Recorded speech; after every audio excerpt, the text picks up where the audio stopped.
আমরা আমাদের এই হাতি এবং মানুষের সংঘাত দিনের পর দিন যেভাবে বাড়ছে, বন দপ্তর এই হাতি সমস্যার ব্যাপারে দিনের পর দিন, মাসের পর মাস, বছরের পর বছর ধরে যেভাবে উদাসীন নিষ্ক্রিয় রয়েছে এই সমস্যা সমাধানে, হাতি এবং মানুষের এই সংঘাতের ফলে হাতির যেমন দুঃখজনক মৃত্যুর ঘটনা ঘটে চলেছে, তেমনি গ্রামের দিনের পর দিন নিরীহ অসহায় মানুষের মৃত্যু ঘটছে। বিঘার পর বিঘা, একরের পর একর ফসল ক্ষতি হচ্ছে, ঘর বাড়ি ভাঙছে। 24 ঘন্টায় মানুষের কোনো নিরাপত্তা নেই। সমস্ত শ্রেণীর মানুষ আজ হাতির সমস্যায় ভুগছে, অথচ বন দপ্তর এই ব্যাপারে সম্পূর্ণ উদাসীন। তাদের কেবল আশ্বাসবাণী। আপনারা দেখছেন এটা দিনের পর দিন চলতে পারে না। তাই আজ আমরা সমবেত হয়েছি মানব এবং হাতির এই সুরক্ষার দাবিতে প্রশাসনের দৃষ্টিগোচর করতে বন দপ্তরের এই লাগাতার ঘুম ভাঙানোর প্রচেষ্টা। এটা আর আমরা মানতে পারছি না। আমাদের পিছতে দেওয়ালে পিঠ থেকে গেছে। ওনারা আমরা যেন গ্রাম বাংলার মানুষ পরাধীন দেশের নাগরিক। আমাদের উপরে যেন 144 ধারা বছরের পর বছর ধরে জারি আছে। ওনারা কেবলমাত্র আমাদের উপর নির্দেশের পর নির্দেশ, উপদেশের পর উপদেশ জারি করে চলেছেন। আর আমাদের জঙ্গল পথে আমরা একটা জিনিস ভেবে দেখুন, আমরা জঙ্গল এলাকার মানুষ। আমাদের ঘর, আমাদের গ্রাম জঙ্গলের ভিতরে, আমাদের বিভিন্ন প্রত্যন্ত জঙ্গলেই আমাদের পথ, জঙ্গলেই আমাদের জীবন, জঙ্গলের সাথে আমাদের জীবনযাত্রা অঙ্গাঙ্গিভাবে জড়িত। অথচ ওনারা আমাদেরকে বলে দিনের পর দিন বলে যাচ্ছেন যে আপনারা জঙ্গলে যাবেন না, জঙ্গলে প্রবেশ করবেন না, জঙ্গল পথ এড়িয়ে চলুন। তাহলে আমরা কোথায় যাব? আমরা রাজপথ কোথায় পাবো? আপনারা শহরে রাজপথে বাস করেন, আমাদের তো গ্রাম বাংলায় রাজপথ নেই। আমাদের বাড়ি যেতে ঢুকতে গেলেও জঙ্গল পথ মারিয়ে যেতে হবে। আবার নিজের কাজের প্রয়োজনে যখন ঘরের থেকে বেরোতে হবে, সেই জঙ্গল পথ দিয়েই আমাদেরকে বেরোতে হবে। তাহলে আপনাদের এই সাবধান বাণী কতটা আমাদের জীবনযাত্রার সাথে কার্যকরী আপনারা ভেবে দেখেছেন? আমার প্রশ্ন চিহ্ন। আপনারা বলছেন যে সন্ধ্যা 6টা থেকে সকাল 6টা পর্যন্ত ঘরের বাইরে বেরোবেন না। আপনারা গ্রাম বাংলার জীবনযাত্রা দেখেছেন? গ্রাম বাংলার কি মান উন্নয়ন হয়েছে? অনেক বাথরুম হয়েছে সরকারি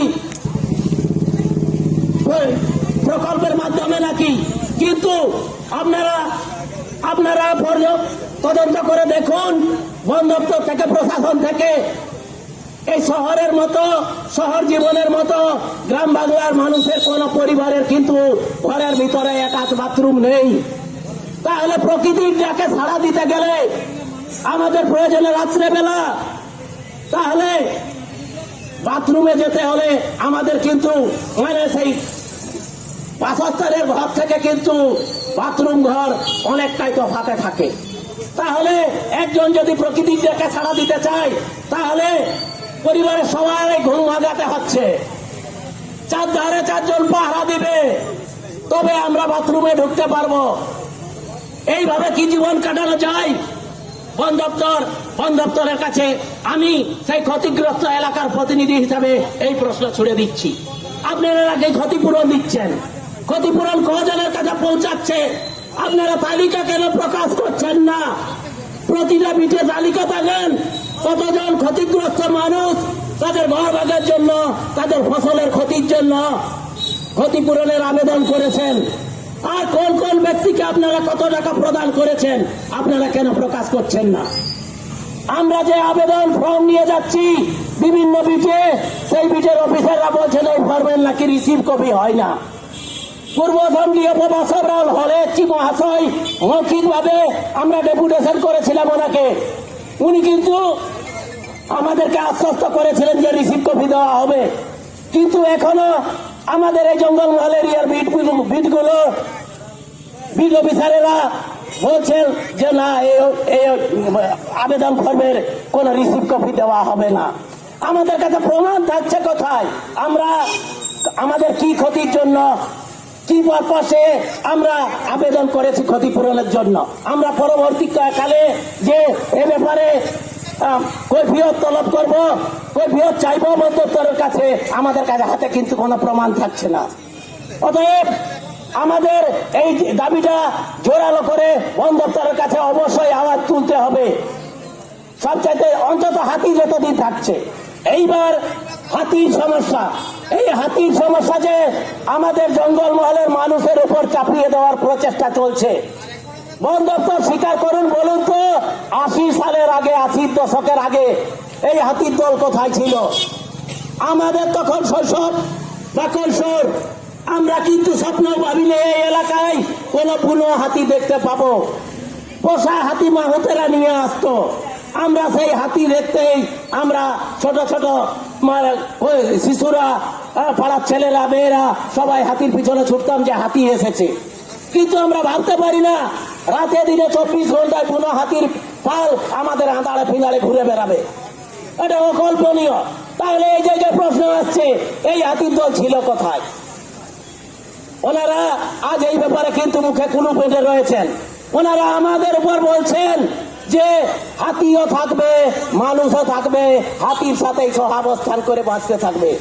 আরে মশাই, হাতির গতিপথে বাধা দিবেন না, হাতিকে উত্ত্যক্ত করবেন না। হাতির গতিপথ যদি আমাদের ফসলের খাত হয়, হাতির গতিপথ যদি আমাদের গ্রামের ভিতর হয়, হাতির গতিপথ যদি আমাদের ঘরের উপর আছড়ে পড়ে, তাহলে ঝাড়গ্রামে মশাই হাতি যখন হাতির গতিপথ বেছে নিয়ে ঢুকেছে, আপনারা এত অতি সক্রিয় হয়ে উঠলেন কেন? প্রশ্ন এইটাই, আপনারা হাতির গতিপথে তাহলে বাধা দিলেন কেন? আমাদের যেমন 24 ঘন্টায় শতাধিক হাতি ছেড়ে রেখে দিয়েছেন গ্রামে। বন দপ্তরের টিকি খুঁজে পাওয়া যায় না। বিল অফিসে ফোন করলে, রেঞ্জ অফিসে ফোন করলে অফিসাররা বলছেন আমাদের কর্মী নেই, স্টাফ নেই, ফুলাপাটি নেই, কি করব? শহরে একদিন হাতি ঢুকে গেল। আপনাদের বন দপ্তরের কর্মীর অভাব হলো না, ফুলাপাটির কর্মীর অভাব হলো না। আপনাদের ঝাড়গ্রাম ডিভিশনে যতগুলো বিট রয়েছে, যতগুলো রেঞ্জ অফিস রয়েছে, আমরা সোশ্যাল মিডিয়ায় দেখতে পাচ্ছি সমস্ত আধিকারিকেরা ঘটনাস্থলে উপস্থিত, পুলিশ প্রশাসন উপস্থিত। সবার উপস্থিতিতে হাতি সারাদিন ঝাড়গ্রামে টাউনের ভিতরে থাকলো। সারাদিন ধরে প্রশাসনের উপস্থিতিতে হাতিকে উত্তক্ত করা চললো। বারবারে দিনের আলোতে বন দপ্তরের লোকেরা হাতিকে দিনের বেলায় সেখান থেকে বের করার চেষ্টা করলো। তাদের কোনো পরিকল্পনা নেই। চারপাশে উৎসুক জনতার ভিড়। আপনারা সেই তো উৎসুক জনতাকে সরিয়ে হাতির গতিপথ মুক্ত করে হাতিকে কোনো পরিকল্পনা করে বের করানোর প্রচেষ্টা করলেন না, যার ফলস্বরূপ কি ঘটেছে আপনারা সবাই দেখতে পেয়েছেন। আমরা জানি দিনের বেলায় হাতি বিশ্রাম নেয়। এখানে অমানবিক কাজ দেখুন, 2টা শিশু হাতি, 2টা মা হাতি সারাদিনও ভুক্ত থাকলো, একটু পানীয় জল পেল না। আমরা বড়জড়াতে দেখেছি, এই ডিএফও মহাশয় নাকি বড়জড়াতে ছিলেন। উনি নাকি মাসের পর মাস সেখানে 70-80টা হাতিকে সেখানে ঘেরাটোতে রেখে খাবার দিয়েছেন। সেগুলো আমরা সোশ্যাল মিডিয়ায় দেখেছি। তাহলে উনি এখানে উপস্থিত থাকতে এই ধরনের অমানবিক কাজ হলো কি করে? প্রশ্ন এইটাই। একবার কি চলো এই হাতি শিশুদের বা মা হাতিদের কিন্তু এগিয়ে দেওয়া হয়নি, কোনো খাবার দেওয়া হয়নি। এটা আমরা সোশ্যাল মিডিয়ার মাধ্যমে বিভিন্ন ফুটেজে আমরা দেখতে পাচ্ছি। এতটা অমানবিক কি করে হতে পারে? একটা হাতিকে ছাড়িয়ে নিয়ে গিয়ে প্রায় ঝাড়গ্রাম শহর থেকে ঝাড়গ্রাম সংলগ্ন ধরমপুরে সোনাঝুরি বাগানে ঘুমপাড়ানি গুলি করা হলো, একাধিক গুলি করা হয়েছে। আমরা জানি না সেই হাতিটাকে কিন্তু তুলে নিয়ে গিয়ে আমাদের বাঁদর ভোলা বিচের এই ঝাড়গ্রাম রেঞ্জের জুয়াল ভাঙ্গা হদহদি শুশনি গড়িয়ার পার্শ্ববর্তী ওই এলাকার জঙ্গলে ছেড়ে দেওয়া হয়েছে রাতের অন্ধকারে। এইবার ভাবুন, একটা উত্তপ্ত হাতি, একটা অসুস্থ হাতি, সেটা সুস্থ স্বাভাবিক নয় সেই হাতিকে। কিন্তু আমি খবর দিয়ে জেনেছি সমস্ত বন কমিটিগুলোকে যে ওনাদেরকে এই ব্যাপারে অবহিত করা হয়েছে কি না। একটা অসুস্থ হাতিকে যারা গুমপাড়ালি গুলি করে অপ্রকৃতিস্থ অবস্থায় একটা গ্রামে জঙ্গলে ছেড়ে দিচ্ছে, সেখানকার স্থানীয় মানুষকে তাদের বন দপ্তর অবহিত করবেন না, চুপি চুপি চোরের মতো সেখানে গিয়ে ছেড়ে আসবেন।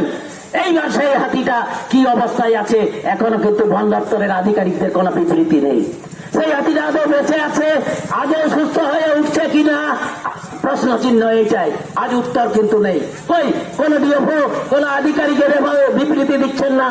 এবার এই ব্যাপারে আমাদের জীবন জীবিকা ও সম্পত্তির সুরক্ষায় যেমন ইনারা উদাসীন, সত্যি কথা বলতে কি এনারা যতই বড় বড় বুলি আওড়ান, এই বন এবং বন্য প্রাণ নিয়ে এনাদের মানে মুখের কথা এবং বাস্তবের যে আসমান জমিন তফাৎ এটা আমরা দেখতে পাচ্ছি।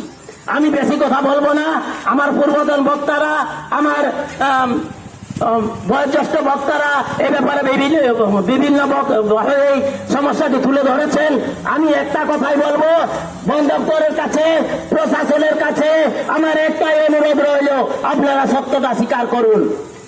আদি এই দলমার দামালদের আদি বাসস্থান দলমা পাহাড় এবং ময়ূরভঞ্জ পাহাড়, ওড়িশার ময়ূরভঞ্জ পাহাড় এবং ঝাড়খণ্ডের দলমা পাহাড়।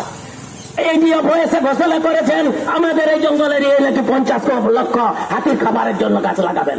গাছ যত খুশি লাগান, যেভাবে বিশ্বে উষ্ণায়ন বাড়ছে গাছ অবশ্যই লাগাতে হবে, কিন্তু হাতিকে এখানে স্থায়ী ভাবে এইভাবে শয়ে শয়ে রেখে হাতিকে খাবারের জন্য এইখানে গাছ লাগানোর প্রচেষ্টা, হাতিকে স্থায়ী ভাবে রেখে দেওয়ার অপচেষ্টা বন্ধ করুন।